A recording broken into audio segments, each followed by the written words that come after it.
Live from the Business RadioX studio inside Renaissance Bank, the bank that specializes in understanding you. It's time for North Fulton Business Radio.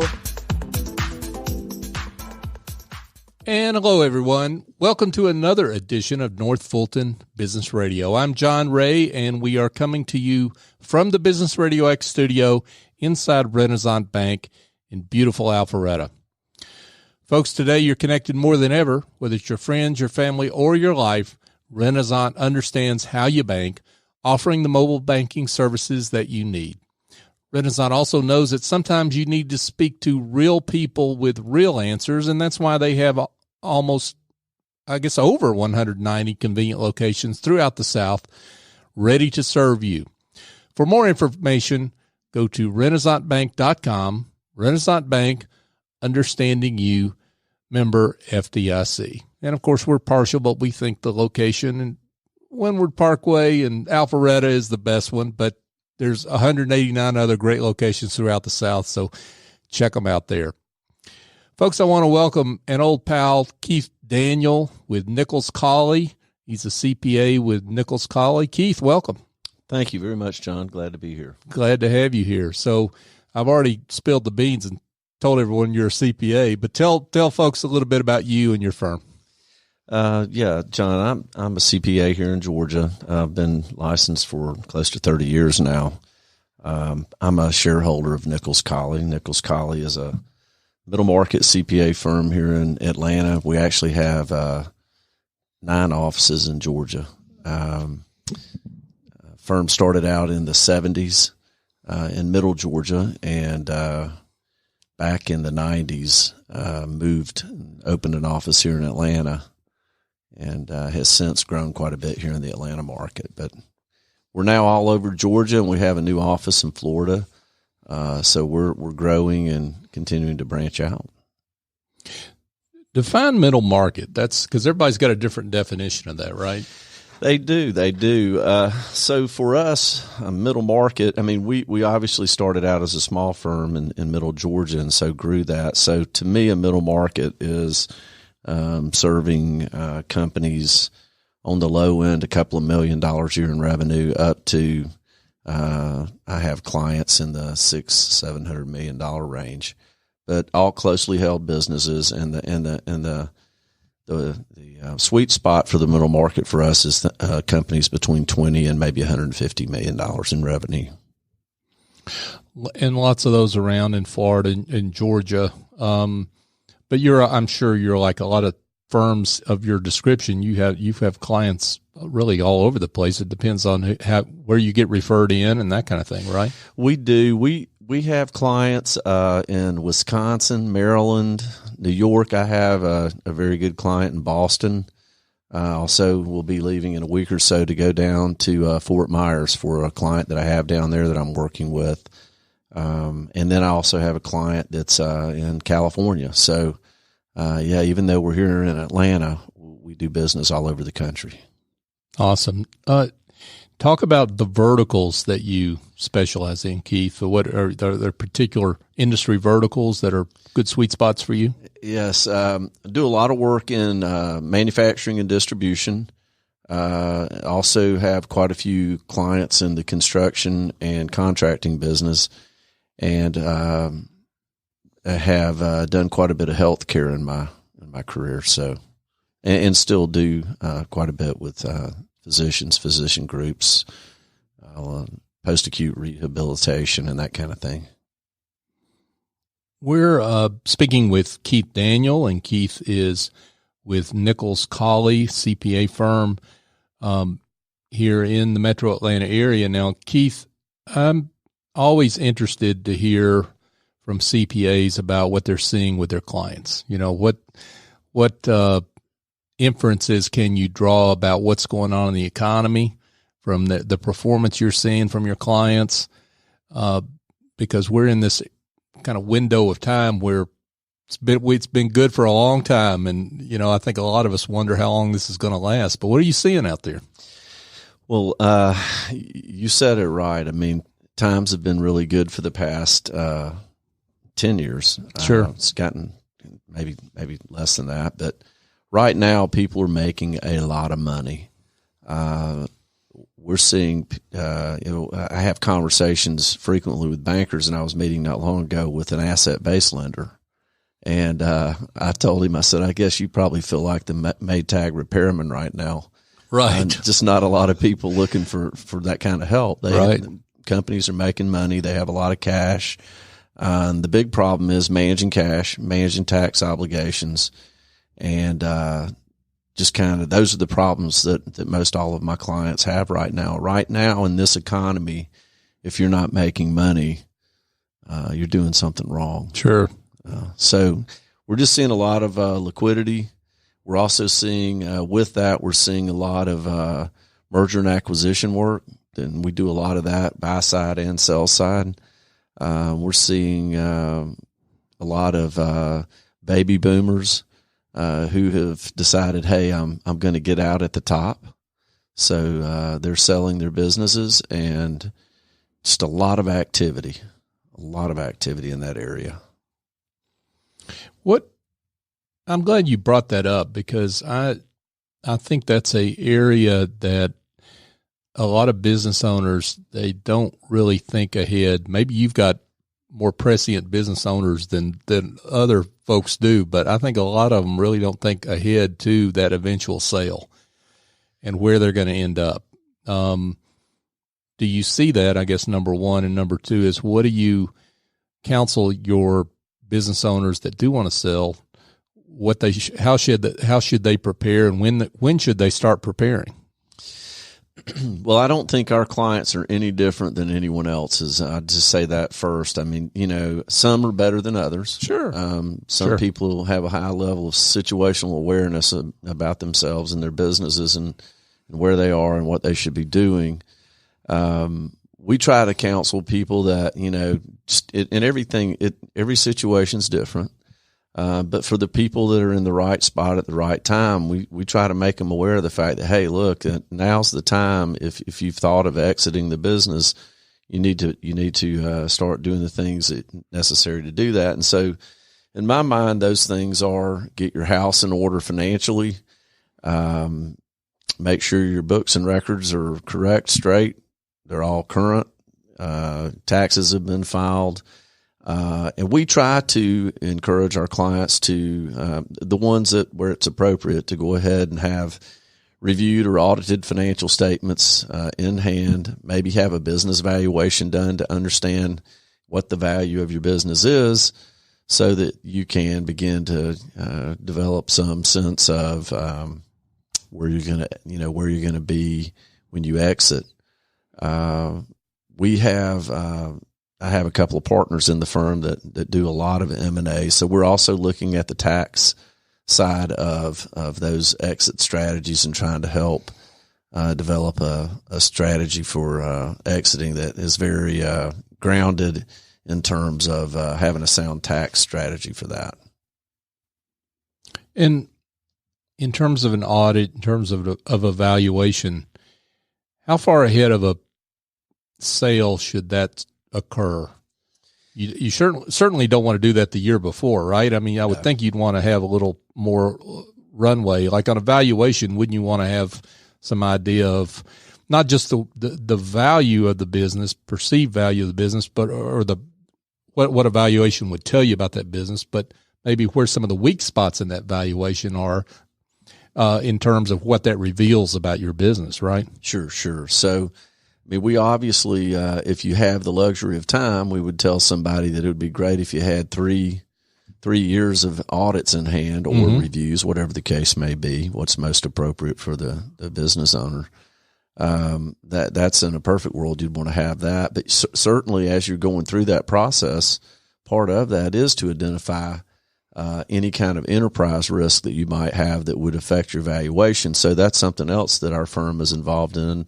I just recently completed an enterprise risk assessment for a client and helping them prepare for a sale, so that you can, if you will, plug the holes, so that you don't have those vulnerabilities because even if you have the audits in hand and you've done your own valuation, any potential buyer is going to come in and do their own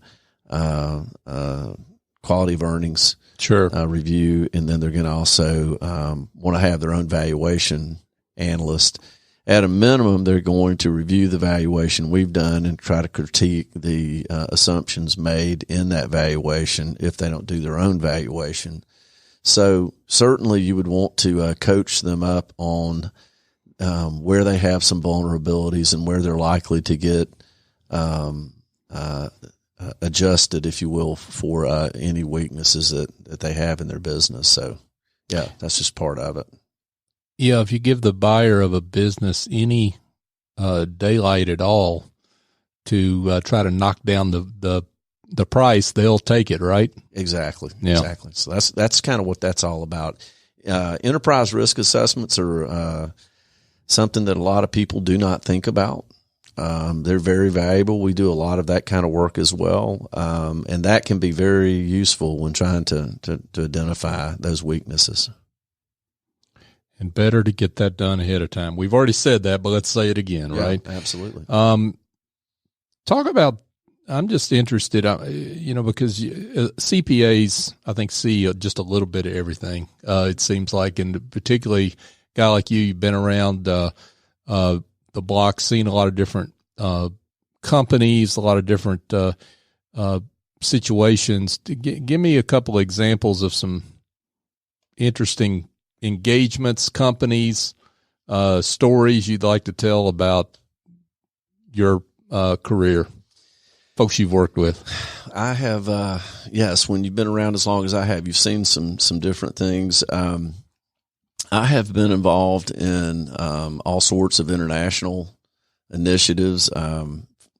We do fraud, a fair amount of fraud. I've done a lot of fraud work in my past, and was once involved with a client who had a subsidiary in Munich, Germany, and they were having some issues. So basically was tasked with going over to determine what was going on and why they were never getting paid for products that they were moving over there to the sub, and went over and found out, well, hey, your general manager over there is embezzling money.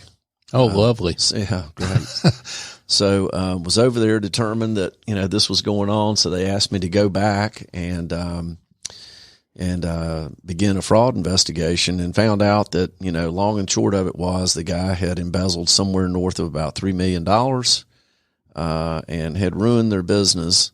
So we helped them restructure the company, identify some suitors to buy that, and to let them exit trying to manage an operation over there, and help them with that. So that was very interesting. That was about a little over a year project. Wow. So that was very interesting. And then had some interesting things I did down in Monterrey, Mexico, with a company down there, with a company that I've had as a client for years that had a subsidiary down there. So that was kind of interesting. Getting involved in Mexico and doing business down there is definitely a different world.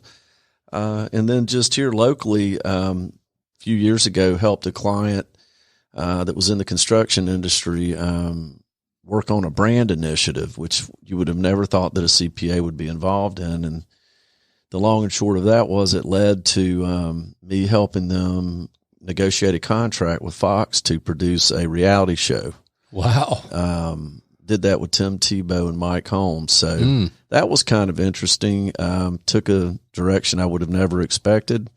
But interesting, and definitely a one-off nonetheless. And that was very interesting. So, but beyond that, it's we try to do the traditional CPA services, but we do a fair amount of consulting work for clients that go in all different directions.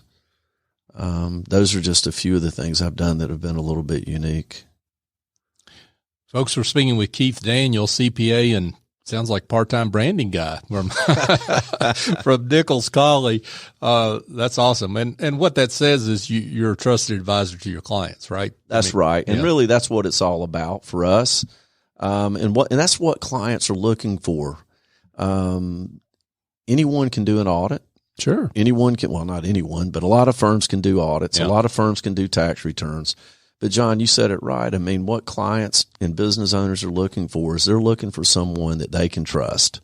And you've met that threshold with a client when they're calling you at night to ask, hey, my kid's in school, he's having an issue, what do I do? And I'm thinking to myself, this has nothing to do with accounting. Why are you calling me? Mm-hmm. And it really speaks volumes. They trust us. Sure. Right. So we get into all facets of people's lives. And when you get to that level with a client, you've become that trusted advisor. Yeah, for sure. So I think given the answer you just gave, I think I've got part of where you're going to go with this question, but I'm going to ask it anyway. What lots of CPA firms out there, what makes yours different than others that are around? Well, I think that what makes Nichols Cauley a little bit different is that we're not a big city firm. We didn't start out as a big city firm. We actually started in middle Georgia, and we came to Atlanta. So with that, this may sound a little bit corny, but with that, we've brought a lot of our homespun values of putting the client first and truly putting the client first. Mm. And I know that myself and my partners truly believe that if we always put the client and their interest first, we're always taken care of, mm-hmm. and we always succeed and prosper as a result of that. And we also get a great deal of loyalty from our clients for that, and are able to rely on our clients to refer us new business. And that's helped us grow a lot. So it's that with our, we're very hands-on. I often go out to new client opportunities, and one of the things that I hear very often is, I met the partner when they came out. I haven't seen the guy or the lady since. Mm-hmm. And I've been a client of theirs 3 years now, and I don't even get phone calls from them anymore. Mm. So we are not like that. I'm very plugged into my clients. I'm very attentive to what they're doing, and they see me several times a year, and it's just kind of part of our formula for success, and it's worked quite well for us. Well, the personal touch is certainly important, but technology is as well. And you're no different than any other firm in trying to use technology. Talk about how that works at your firm. Well, I mean, so with,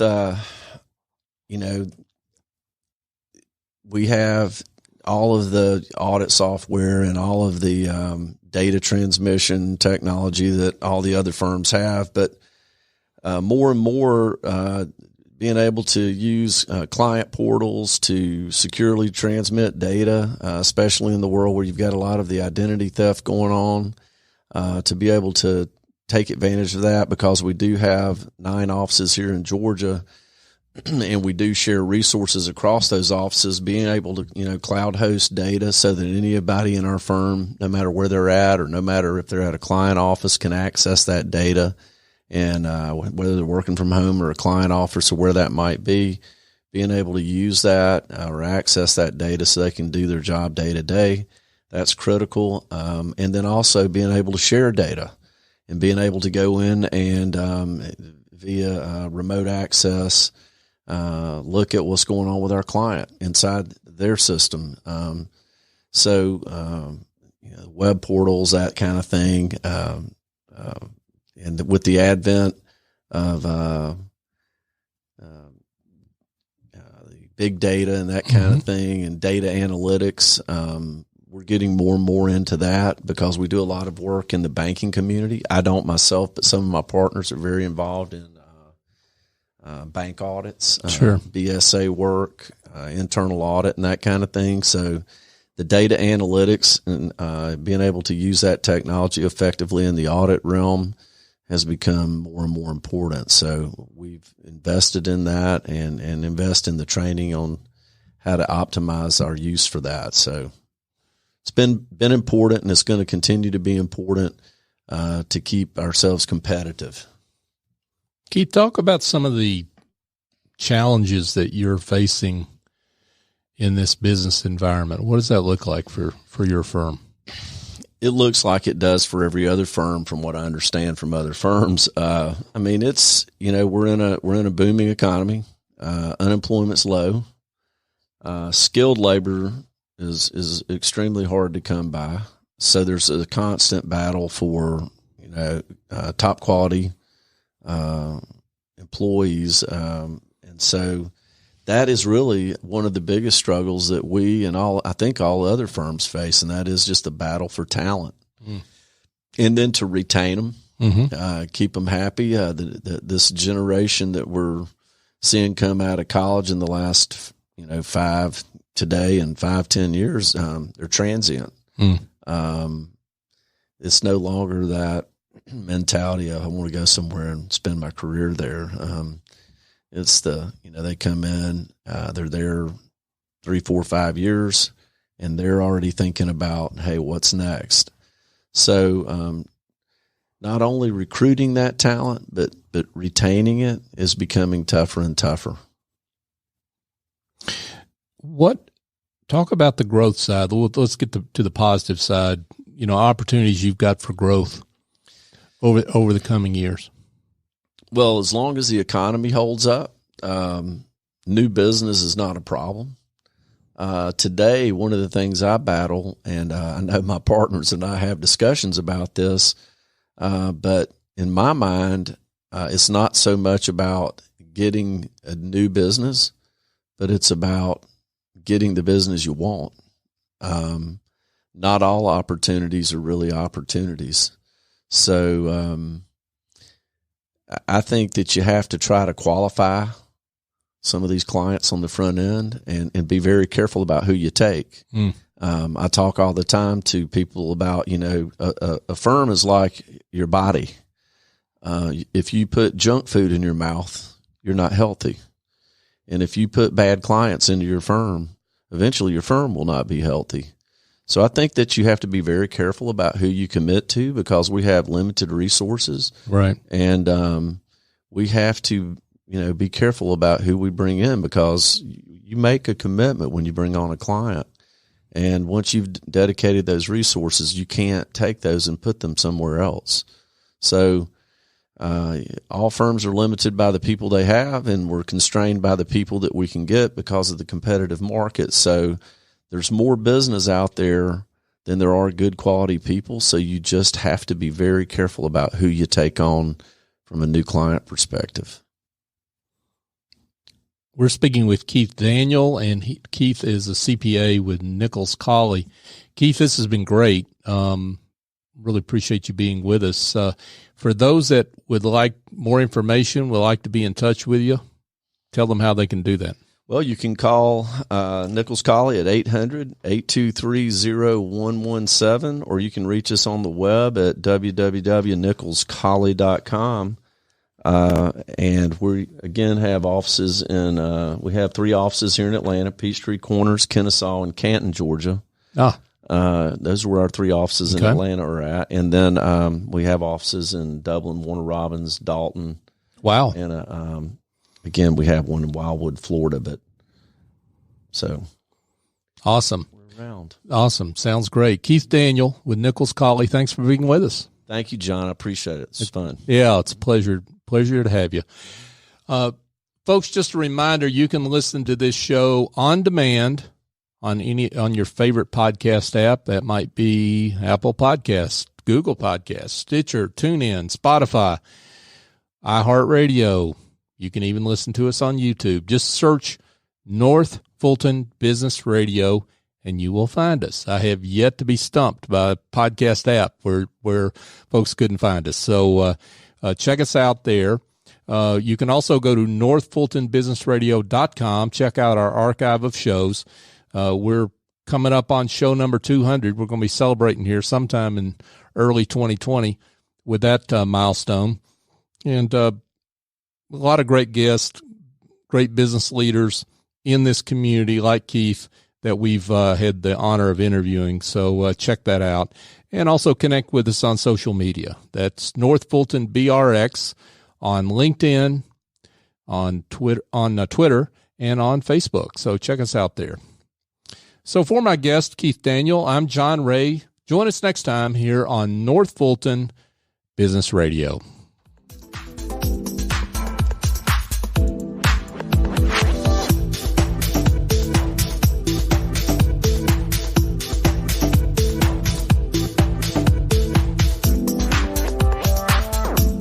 Renaissance Rewards Extra is the checking account that checks all the boxes. Roadside assistance? Check. Cell phone insurance? Check. More than 400,000 local shopping discounts? Check. Up to $25 per month in ATM refunds and a great rate? Check. All in an easy-to-use mobile app. To open an account or find out more about Renaissance Rewards Extra Checking, go to renaissancebank.com or visit us at any of our more than 190 locations throughout the South. Renaissance Bank. Understanding you. Member FDIC. Equal housing lender.